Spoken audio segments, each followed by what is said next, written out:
It is a dark night outside Decade Records. A man screams for something to stay back, but he knows too much, and a demon chases him out of the recording studio, somewhere between Gene Simmons and David Bowie's unhealthy love child. He runs around the studio frantically searching for some place to gain solace, and eventually he does. He scribbles a few music notes on a sheet in desperation, but it is not enough. The Phantom opens the door and cackles as it drags him off into the night. Welcome to Mysteries in the Machine.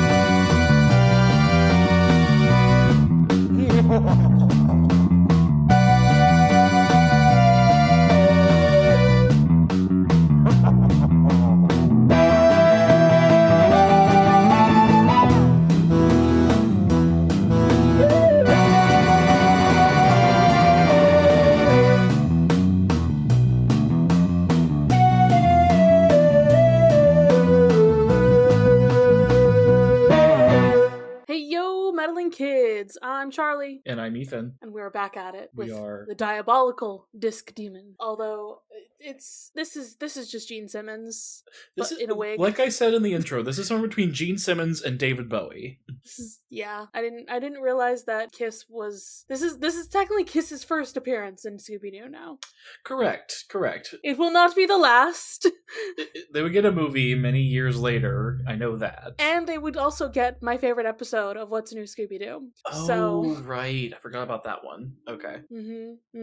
I will never forget these things. They're important. Very good. The Kiss lore in Scooby-Doo. The Kiss and the WWE just have intrinsic interlocking histories with Scooby-Doo in ways that apparently I frankly cannot explain. And also Bobby Flay. For some reason. Why not? But yeah, before recording, Ethan and I were just mentioning how, this is one of those dynamic, animated scenes that we never see in this show. And we got it again. We feel like it's such a treat, but I don't know who it was animated by.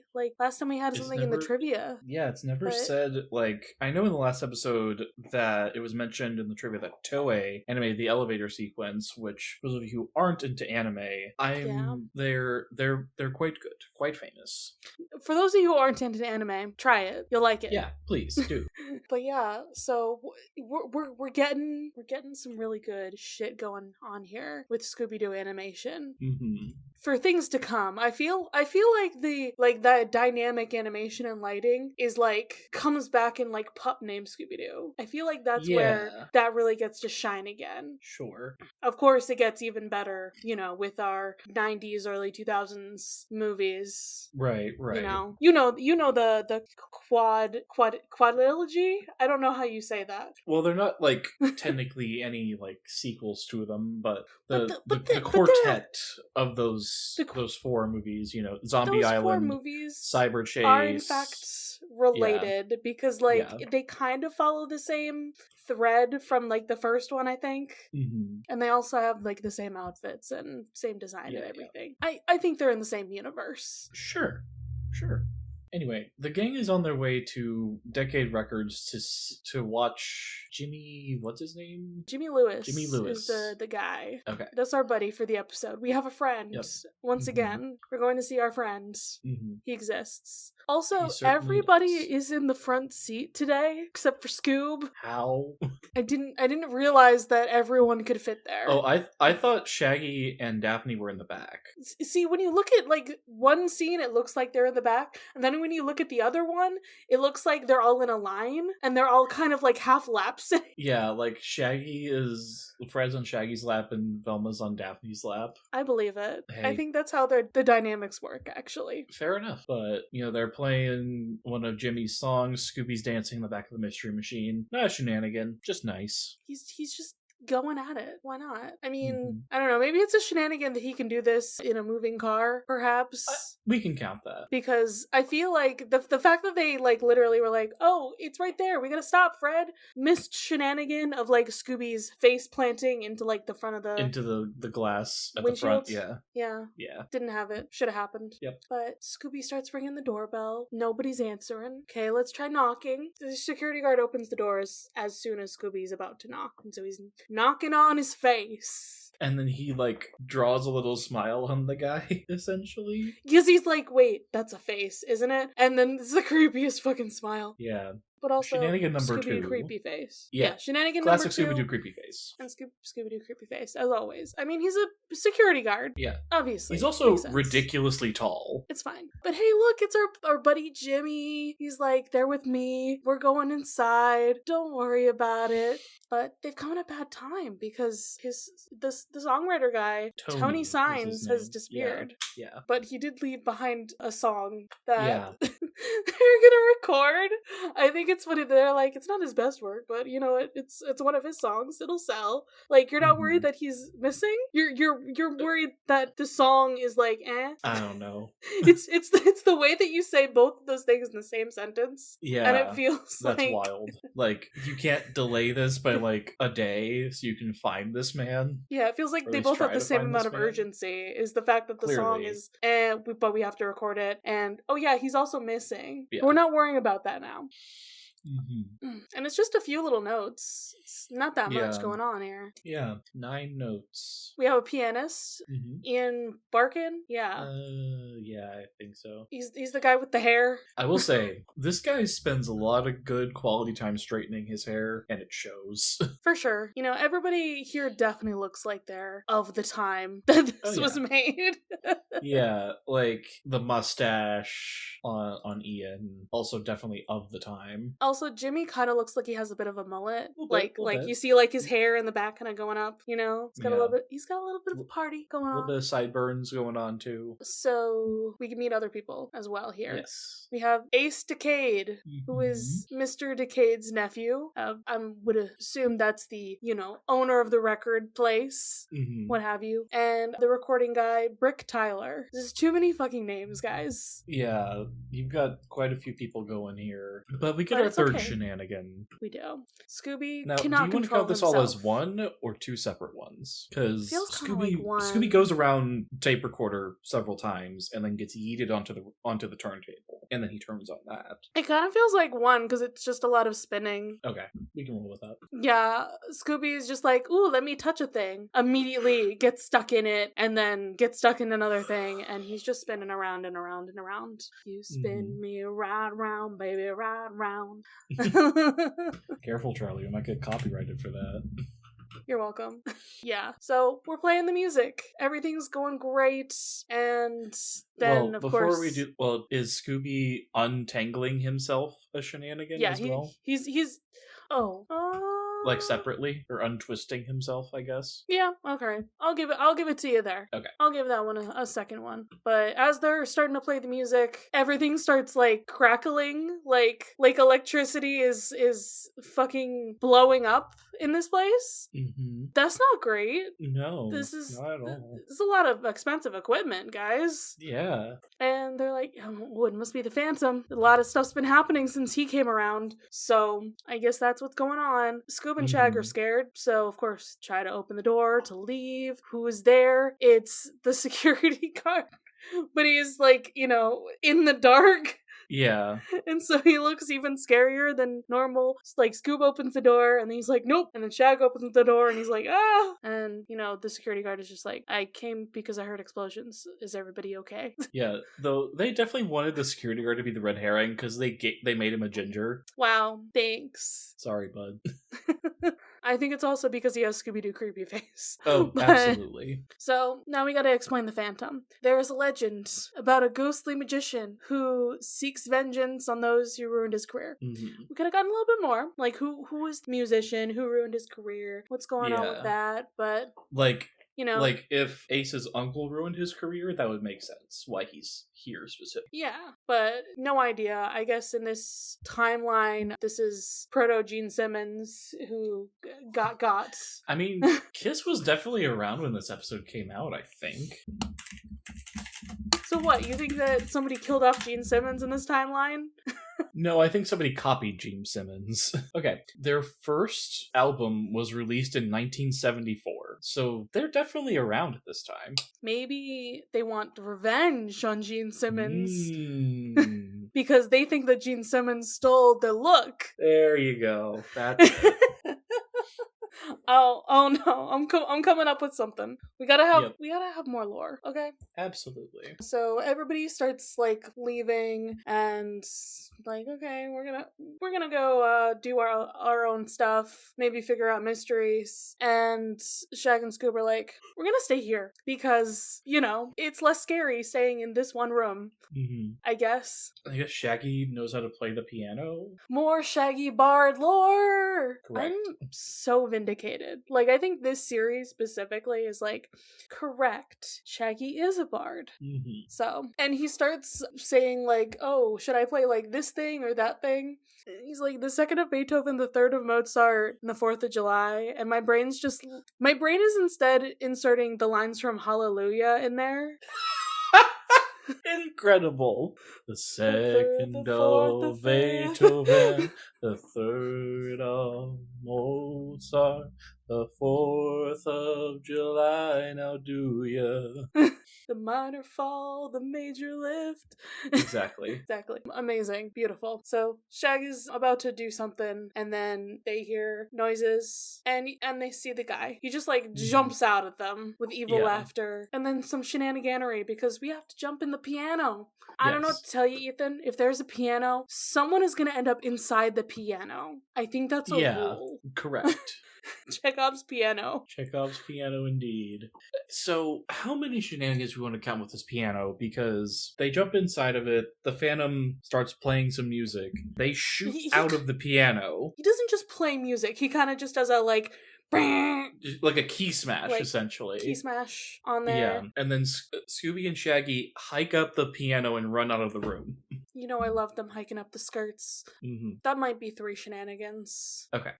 Because, 1, how do they fit in there? 2, they just jump up out of, and then they hike up the skirt of the piano. Mm-hmm. But the guy is evil laughing at the music. Mm-hmm. Very ominously. Very ominously. So the gang is in the shipping room. This is where all the ships happen. Fraggy. What's Daphne and Velma's ship called? Daphne? Delma? Delma, I think, is better, actually. This is where all the shipping happens, guys. Just so you know. Mm-hmm. But Jimmy's like, oh yeah, these stacks of records are being shipped. And he says there's 10 of them. Velma only sees 6. That's kind of weird. What's happening to all of your records, guys? It's the Phantom. And Shag and Scoob are like, hey, we're here. We have the piano. We just saw him. He's terrifying. And Scooby does body horror again. This is like body horror, but make it makeup, apparently. Wigs and hair and makeup. That's what it is. This is extra bad because Scooby normally would just pull out a thing for the wig and the makeup, but this time he's just like, nah, I'm just gonna pretend that I can do that because he can do that apparently. I don't like it. I don't either. I don't like it. But the sound guy comes back and he's like, hey, we're gonna have to cancel. There's nothing we can do because we don't have the music. And apparently Jimmy had a spare copy in his dressing room. So Shaggy and Scooby are, all right, we're gonna go get it because we don't want to be in here. Yeah, I mean the Phantom was just here, so you got to be somewhere else, obviously. All right, so they're going to get the music. We're looking around the corners like, he's not here, don't see anything, and he was hiding behind the door. Shenanigans. If he was already in the room, why didn't he just take the music and run? He probably was like about to, and then he heard footsteps, so he hid. Oh, okay. Yep. And then he's like, oh, it's just these 2 assholes. Just these guys. These 2 idiots. And so Shag and Scoob grab the music. Scoob is crying his eyes out, and Shaggy's like, I don't have the music. I don't know what you're talking about. I don't have it. Gives it to Scooby. Scooby is using it as a tissue. Mm-hmm. I love that Shaggy's trying to do a deception check while he's holding the music, though. Like, yeah, he definitely failed. I don't know if it was a nat 1, but he failed. I think, I don't know if he was trying to do a sleight of hand here, but he just like, I don't have it. Yeah. I don't know what you're talking What about. music? I don't have it.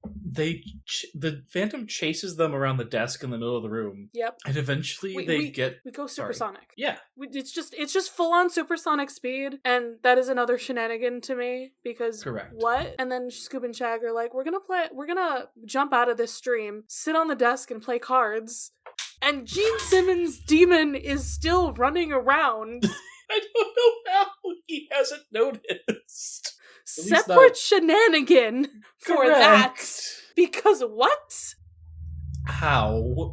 We also get a creepy zoom in on his face, and we see he has very, very brown eyes. Good to know.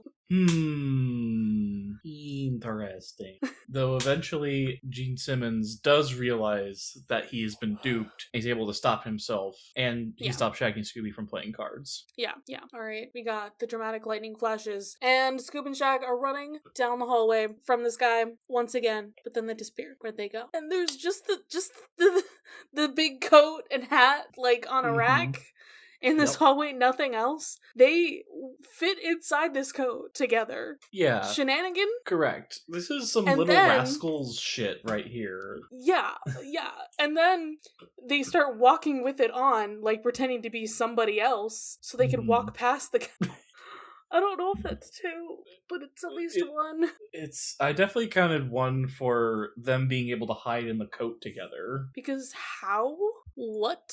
This episode is just shenanigans, just purely it's shenanigans. Literally just shenanigans in a trench coat. That's all. As we can see here. Yes! Right there. Correct. We got it. He does immediately recognize them, but they are able to run back to the recording room and be like, hey guys, we got the music. We barely escaped with our lives, but we got it. It's good. Mm-hmm. Why is this song so important? Why does he want it? Who is to say? Just don't open the door for any possible reason. And instead... And we get a bit of foreshadowing here as they open the door and Ace is at the door. Well, first, the Phantom is heard over the PA system. Yeah. Like, evil laughter and all. Mm-hmm. But yeah, then we see Ace in the door like, oh no, I'm sorry, I startled you. What's going on here? But the Phantom is like, get out while you still can. So, Interesting. And so, Shaggy, Velma's bright idea. Yeah. Velma's bright idea, check all the offices, because he's apparently in there. Yeah, he's got to be recording whatever this is right now. We can catch him in the act. Mm-hmm. No.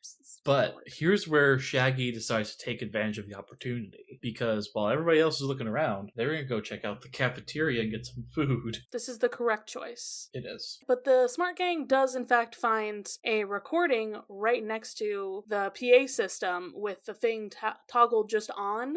So, interesting. And not only that, it's in Ace's anyone. Office. Yeah. And it could be anyone. Who knows? Except Ace mentions that only he has a way to get in there, supposedly. Now, Ethan, as you already know, this is my favorite thing in this episode, probably. Yes. I always come back to this one. Mm-hmm. One, Shaggy just has like a whole thing of quarters on his belt. Yeah. Like, he makes change all the time. Hey, as a drug dealer, you gotta have change. You don't want to deal in, like, especially at this time, like, there's no credit cards or Venmo or anything like that. You don't want traceable things? So we get the milkshake machine. Shaggy's like, oh, let me put in some money for this. His milkshake isn't coming out right away. So he's like, is it around the other side of it? Where's the milkshake? It comes out, and Scooby eats it all before Shaggy can see it. What happened? My favorite part is the tiny robot claw that puts the cherry on top. I know. Everything about this sequence is perfect. Like, even how the machine itself has, like, a full-on, like seizure. It, like, shudders up, and then it spins around to make the milkshake. And then it's like, oh, good. Here you go. So Scoob is able to trick Shaggy into doing this again. Like, okay, try again. It's okay. Yeah, he's able to trick him twice to do this. But the third time he has to bargain with him. He's like, no, Shaggy, it's fine. Like, don't walk away. Come on, try one more time. It'll be all good. And Shaggy's like, there's nothing here. This time, there is not even a cup that comes down. It just all goes on Scooby's face. And that doesn't upset him in the slightest. Is this all one shenanigan? Because there are shenanigans here. There are. Because, like, I'm tempted to count one shenanigan for the milkshake spinning and one for it, like, when I'm there's gonna no count cup the just machine going itself, all over Scooby's face. Yeah. And then Scooby, like, tricking Shaggy. Like, these are two separate things. Okay. But then we have the next machine because Shaggy still has not eaten food today. He's a hungry boy. And Scooby's being an asshole. Yep. And he sees, like, a vending machine with a bunch of, like, freshly prepared food. Like, there's sandwiches and tacos. Is this thing in and of itself a shenanigan? Because I feel like that's a fresh food, and that doesn't say good. I've seen vending machines that have, like, things you can heat up that are refrigerated. Okay. I was like, okay, maybe a sandwich I could believe. But, like, a pizza, a whole pie, like... Right. This thing also apparently has, like, a whole pineapple in it, if you look at it. Why not? And a chicken, like a full roast chicken. This thing in itself is a shenanigan to me. Yes. But you don't have to count it if you don't feel like it is. No, I will. And, then Scooby, again, does the whole trickery thing to him. But also, the machine itself is fucking with Shaggy because he puts in money and he tries to open one of the things, and instead a different one opens up, and Scooby just sucks the food into his pie hole. Yep. This happens twice. The second time is this definitely is a shenanigan, because the pizza is hot. Yeah. And not only that, Scooby fucking flings the pizza like a frisbee around the room when he doesn't need to, and eats it. I think that's a second, like a separate shenanigan to all the other fuckery that's happening there. Yeah. Because he does that, and then it gets, like, stuck in his mouth, and Shaggy's like, are you okay? Scoop's mouth is, like, 3 times as wide as normal. Mm-hmm. And apparently there's a closet in the cafeteria with a giant bolt-locking door on it. So they look inside. Correct. Hey, listen, there's gotta be at least one gay in every arts building has to have at least one gay person. It's the law, basically. Usually more than one, but at least one. Ideally more than one, but sometimes it's only one. So Shaggy opens the door, and he's just like, there's a lot of boxes, and there's a shadowy figure. Who could it be? And he's like, oh my god, it's the Phantom. And then he closes it and locks it again. It's probably not important at all. Yeah, definitely like, not. We're not missing a person or anything. Yeah, they run to the security guard again, and he's like, hey, what are you two doing? And they're like, well, we were looking for the Phantom. And he does believe them and chucks them out the door. Dude, they were invited in here. Like, why are you doing this? He was looking for a reason to throw them out. Let's be honest here. You know, ever since Scooby, like, knocked on his face, he's had it out for him. Correct. Now, the rest of everybody in this building is trying to figure out what to do. They need new equipment, so their recording session today is canceled. Hate when that happens. Yeah, been there. Done that. So, most of the execs are gone. It's just the gang and Jimmy and the Phantom somewhere. Yep. Shaggy and Scooby have to sneak back. As if Scooby hasn't been enough of a glutton this episode. Shaggy has to motivate him to climb the wall on the side of the building to get back in. Because, like, we gotta tell the gang what we found out.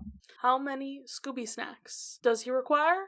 4. And Shaggy's like, I gotta give you an IOU because I have none right now. So, and you know, I'm glad Shaggy wasn't like, yeah, here's some Scooby snacks, because he's starving. If he has any, he should keep them. He should eat them. So Scooby gets a running start, and Shaggy's able to boost him up to hopefully get to one of the windows. But I guess Shaggy put too much oomph on it and flings Scooby up to the top of the building, where he uses the flagpole like a trapeze, bounces off an awning, and hits the wall. But, like, right underneath where he was trying to get to. Right underneath the window. And then he claws, like, he's trying to, like, use his claws to stay on the wall, and then it slowly goes down and falls. How many is this? No, Ethan, I think this is a sequence. I think that this is one.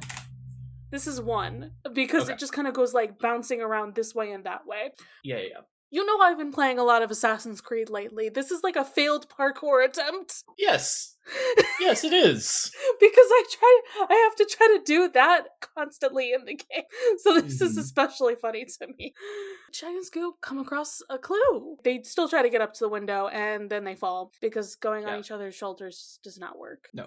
What's in the trash cans that they were trying to stand on top of? A bunch of albums of Jimmy's. Jimmy Lewis albums in the trash? How dare. That's weird. We also learned that, I guess, Daphne's proficient in pianos. Yeah, I guess. I've heard some people think that she's a bard. I don't know about that, but... I don't think Daphne's a bard, but... I think she's got a high charisma, but I don't think she's a bard. Yeah. Scooby and Shaggy are somehow able to get back into the studio through the air vents. Wish we could have seen that. Some Die Hard Zack shit and Cody right shit. Correct. But we didn't have enough time for their shenanigans today.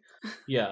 And they tell them, hey, there's a bunch of trash cans outside full of Jimmy's records just sitting there. Maybe that's where the 4 missing stacks of records went. In the trash.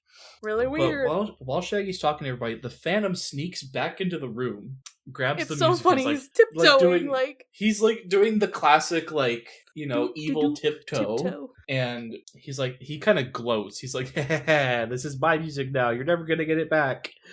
And Scooby makes a lasso out of one of the mic cords and yoinks it away from him. Scooby, canonically good at the rodeo. Apparently. Stosh, this is more stuff for your AU. Yes. Scooby Stosh, is rodeo trained. This. Correct. Scooby-Doo : Rodeo Clown. And then this is your favorite. This is my favorite that's coming up here. Shaggy makes the sheet music into a paper airplane, and it begins flying around the room with such chaos, yet precision, to where no one is able to catch it. Yeah, and then Scooby's like holding on to it, and it's flying in the air, and he's flying with it as evil Gene Simmons is trying to grab onto him. Yep. And then he lets go. He goes plugs his nose like he's diving. Mm-hmm. And goes into a bunch of, what are these? It's reels of, tape. Yeah, tape reels. Him and evil Gene Simmons fall into those as the airplane flies away. And I guess they land in such a way to where the Phantom got tangled up in all the recording tape. Sure, but who is this Phantom? Now that we have everybody here and it's wrap-up time, it's Ace Decade! What? No. He was smuggling the records out in garbage cans. Oh yeah, how many shenanigans are we counting for the whole paper airplane thing? Oh, my gut says 3. Scooby, and then Scooby diving. Okay. But we figure out my favorite clue of the episode, which is that, hey, the music was a clue. In fact, it spelled out the name Ace Decade because every single letter of his name works as a musical note. Did you know that? I guarantee that's how they named him. They tried to find a name that would work with musical notes, and that's what they came up with. I do love that. That is very good. And hey, look, they found Tony Signs. He was in the closet, the gay closet that Shag and Scoob unlocked and then relocked. Good for him for coming to terms with himself. He can be himself now. Honestly, gay people make great music. That's just how it is. This is true. Just look at, Elton John, David Bowie, right there. Exactly. Both icons of this time. I think our last shenanigan here is Scooby doing some body horror and trying to scare Shaggy, but instead Shaggy pulls out not an Uno reverse card, but a mirror, and is like, you scare yourself, actually, which he does. Incredible. And, yeah. Scooby crashes into the food thing that we were already talking about, and the vending machine. Yeah, the vending machine of many sandwiches and pizzas, and it starts just raining a bunch of juice on him. Soda juice. Don't juice know. Something. It's purple. It's raspberry flavored. That's all that matters. Yeah, good shit. Fun times. Indeed. But Ethan, what time is it? It's tarot time again. Let's talk about some trivia. We have some culture references here on the wiki. The Phantom's makeup is similar to that of Kiss, particularly co-vocalist Gene Simmons' persona. No way. Yeah, that was definitely not obvious from the get-go. Decade Records is likely a reference to Decca Records in name, while somehow having the capabilities of Capitol Records Tower, with visual inspiration of Electric Lady Studios and its neighboring 8th Street Playhouse's outside light fixtures. Electric Lady Studios was used by Kiss for various recording sessions, as well as Stevie Wonder, both confirmed to exist in the Scoobyverse. Hold on. Stevie Wonder's in Scooby-Doo? Hold on.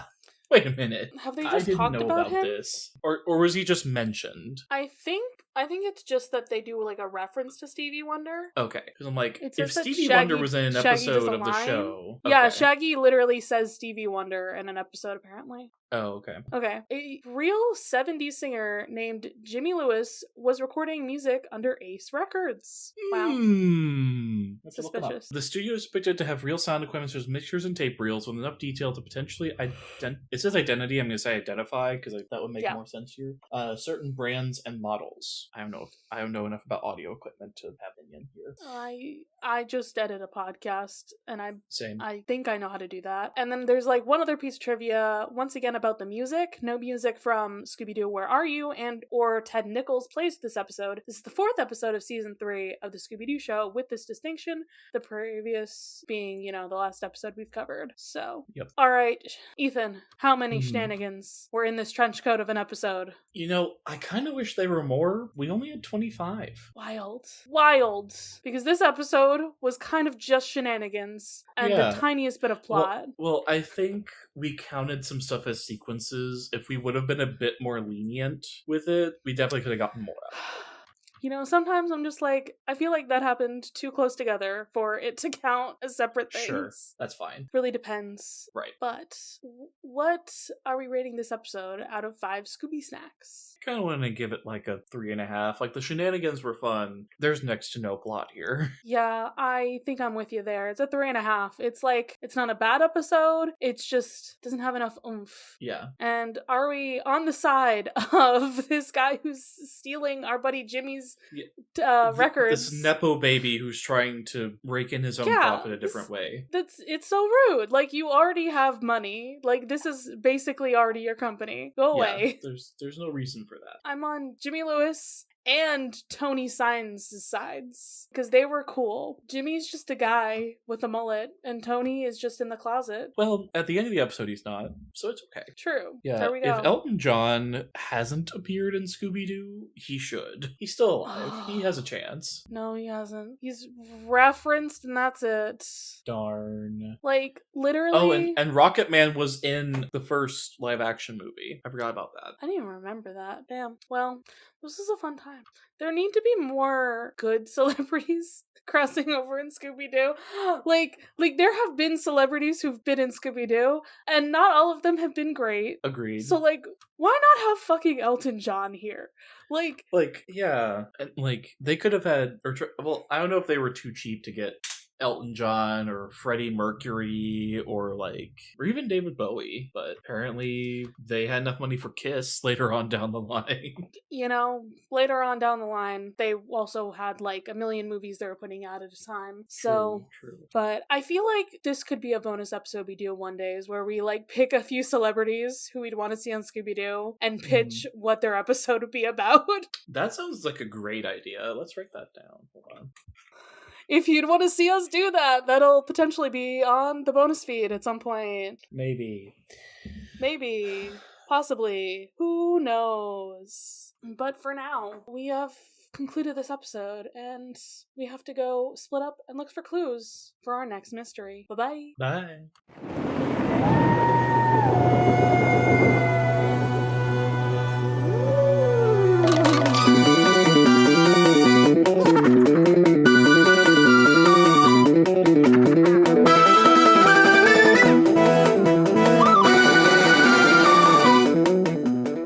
Mysteries the Machine would like to thank its $10 and up patrons, including our meddling kid patron, Polish Lavender. Thank you so much for being a part of our community and our Discord.